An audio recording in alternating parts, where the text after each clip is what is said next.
Le succès de Psychose en 1960 marque un tournant historique dans l'histoire de la censure au cinéma. Les interdits qui entravaient la liberté d'expression et de création semblent désormais totalement désuets. Même la puissante Ligue de vertu catholique qui a condamné le film n'arrive pas à organiser son boycott. Tout au long des années 60, le code de censure est un mort-vivant, après Psychose. Et enfin, en 1967, avec des films comme Bonnie and Clyde, des films qui ont de la violence et du sexe explicite, Hollywood réalise de plus en plus que l'ancienne ligne de l'autorité morale, symbolisée surtout par l'Église catholique, n'a plus l'influence qu'elle avait avant sur les spectateurs américains.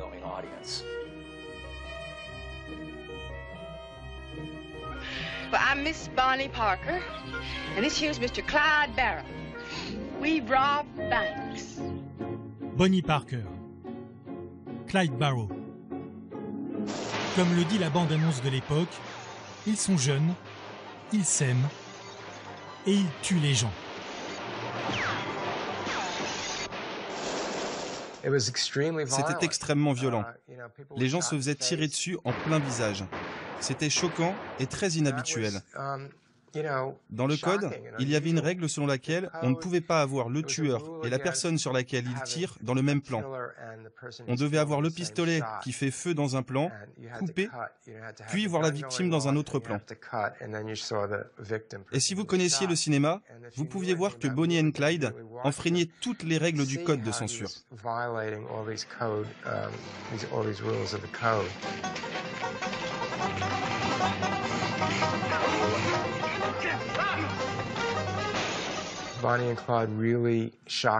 Bonnie and Clyde a vraiment choqué.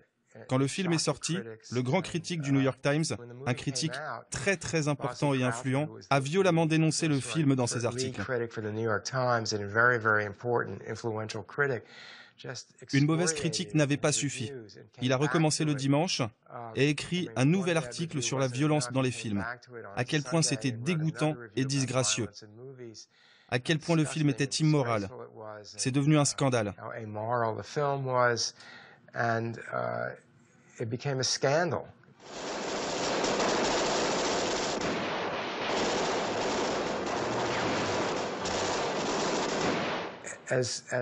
Aussi difficile à digérer que soit la violence pour l'ancienne génération, elle était aussi offensée car personne ne s'excusait dans Bonnie and Clyde. Et personne ne disait « Je suis désolé d'avoir tiré sur un shérif ou braqué une banque ». Et ces films renversaient complètement, vous savez, le système de valeurs qui avait régné sur les films américains pendant des générations. Dans le film, le shérif c'était le vilain, et les hors-la-loi, les héros. Évidemment, ça a contrarié certaines personnes.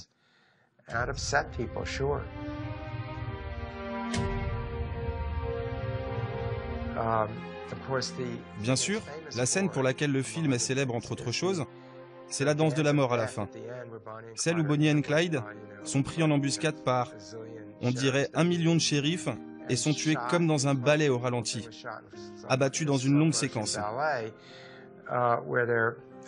Shot to death in a lengthy sequence.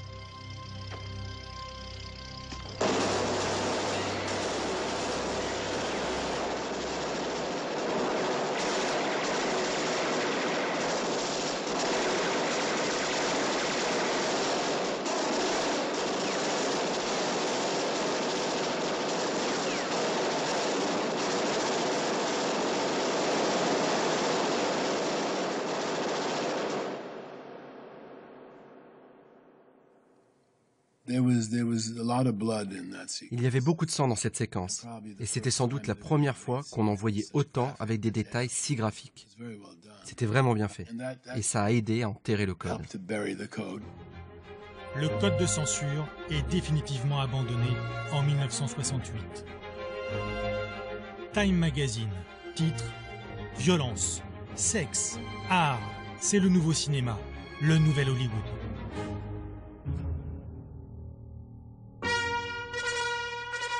Avec les années 70, plus rien ne semble tabou. Les excès les plus délirants passent sur grand écran, comme dans Orange Mécanique de Stanley Kubrick. Oh, j'ai détesté ce film. Vraiment détesté.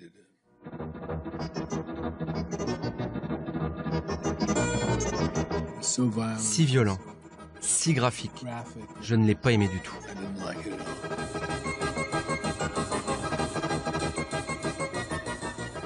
Dans les années 70, il y avait des images authentiquement transgressives et certaines d'entre elles étaient vraiment peu plaisantes. C'est très fort. Ça a eu un impact sur les spectateurs. On doit se souvenir de ça. Je n'ai jamais revu ce genre de choses depuis. Je pensais aussi que ça encourageait la violence.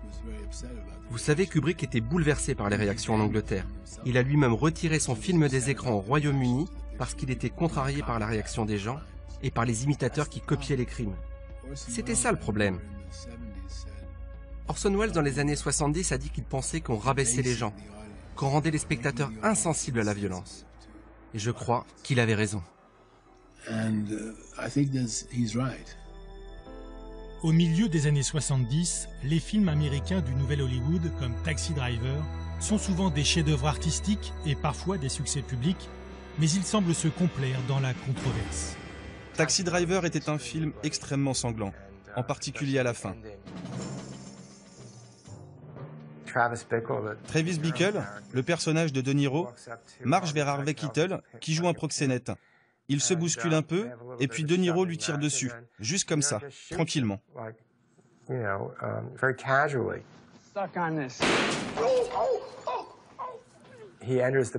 Il rentre dans le bâtiment, et c'est là qu'il y a, je crois, toutes les prostituées. Il tombe nez à nez avec des types, et il leur tire dessus.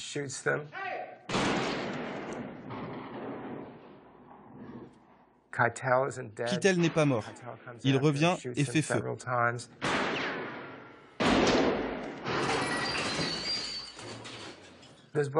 Il y a du sang partout, sur les murs, sur De Niro, des flaques sur le sol.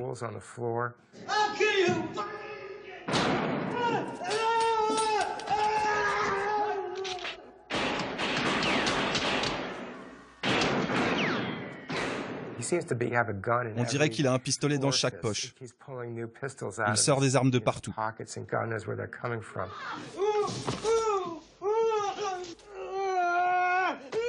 Ça crée la controverse, car à la fin, c'est un vrai bain de sang.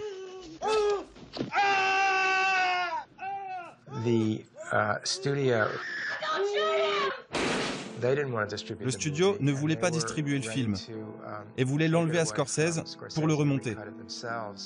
Scorsese, à un moment, a dû sortir en cachette les bobines sur lesquelles il travaillait en montage et les a mis dans le coffre d'une voiture.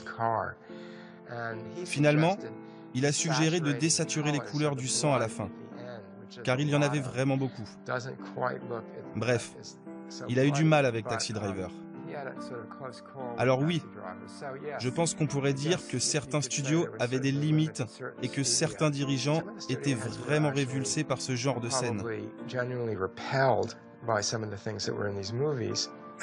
Tout au cinéma était déprimant, sans happy end, violent.